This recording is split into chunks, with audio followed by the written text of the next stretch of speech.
All right, let's call the governor of Texas, Greg Abbott.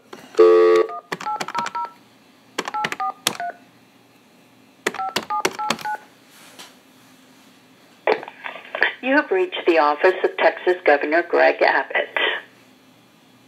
Please press 1 to leave a comment for Governor Greg Abbott. To speak to a service representative, please stay on the line. Thank you. Wait while I transfer your call.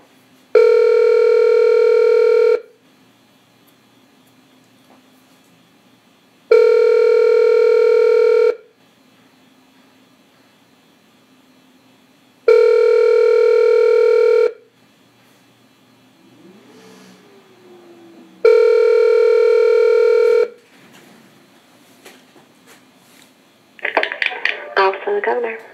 Hi, my name is Rudy Davis, and I just would like to leave a message to clear my conscience on some things I've been made aware of going on in our federal prison system.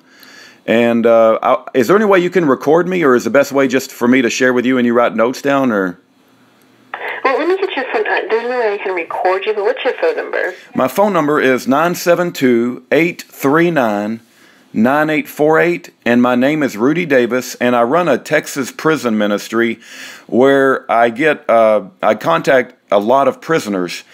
And can I just tell you the story real quick, and then you can take a few notes? Okay, yes, go ahead. Okay, so there's 2 prisons in our country. A lot of people don't even know this. One of them is in Terre Haute, Indiana. The other one is in Marion, Illinois. They're called CMUs. There's probably less than 40 people in each of these prisons. They're a prison within a prison.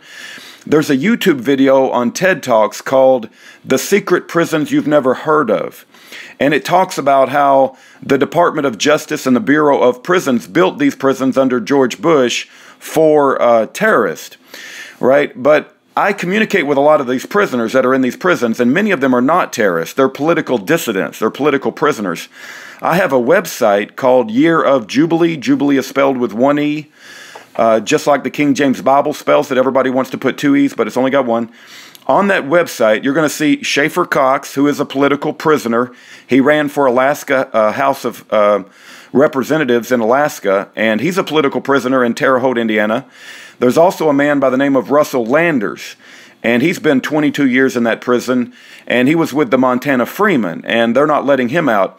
The reason they put him in the communications management unit is they try to stop their letters, and they try to stop their phone calls from getting out because of all the knowledge that they know about.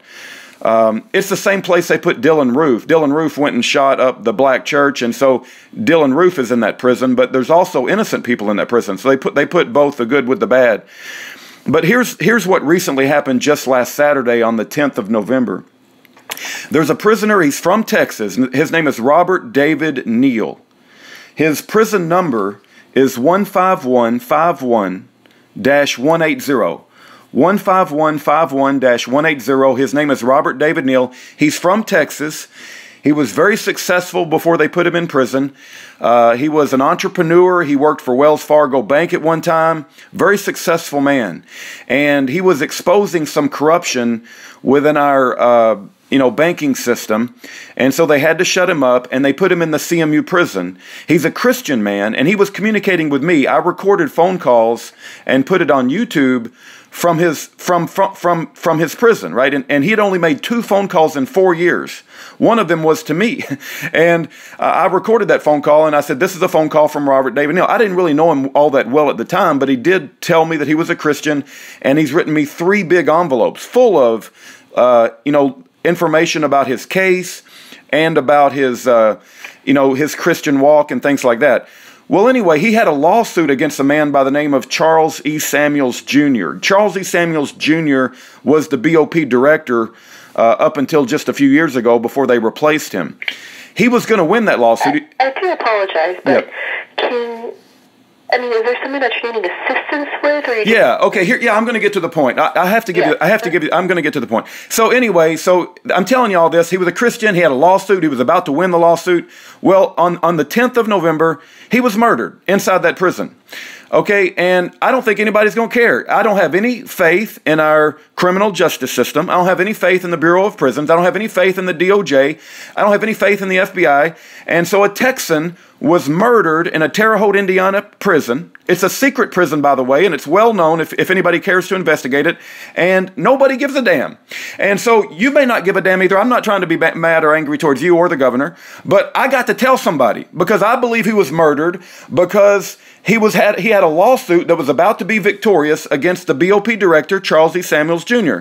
And I got to tell somebody because I believe that it's a big atrocity that they can't even keep people from being murdered in the prison. And he's not the only prisoner that I communicate that was murdered. There's a guy by the name of Wesley Moore that was murdered in a Florida prison.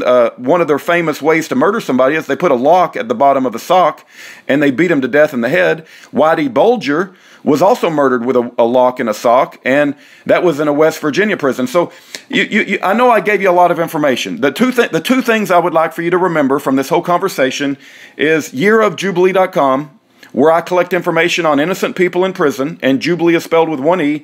And the second thing is an innocent Texan was murdered in a Terre Haute, Indiana prison, and nobody gives a damn, and I doubt very seriously that anybody's going to do anything about it to bring visibility to that situation unless Governor Greg Abbott uses his influence as a politician to try to figure out what's going on inside that prison. I have a letter from Congress. That says that Terre Haute prison was built without the approval of Congress. I do apologize. I do need to go and move on to other calls, okay? But I will go and document your concerns. Thank you very much. Have a good day. You're welcome. Bye.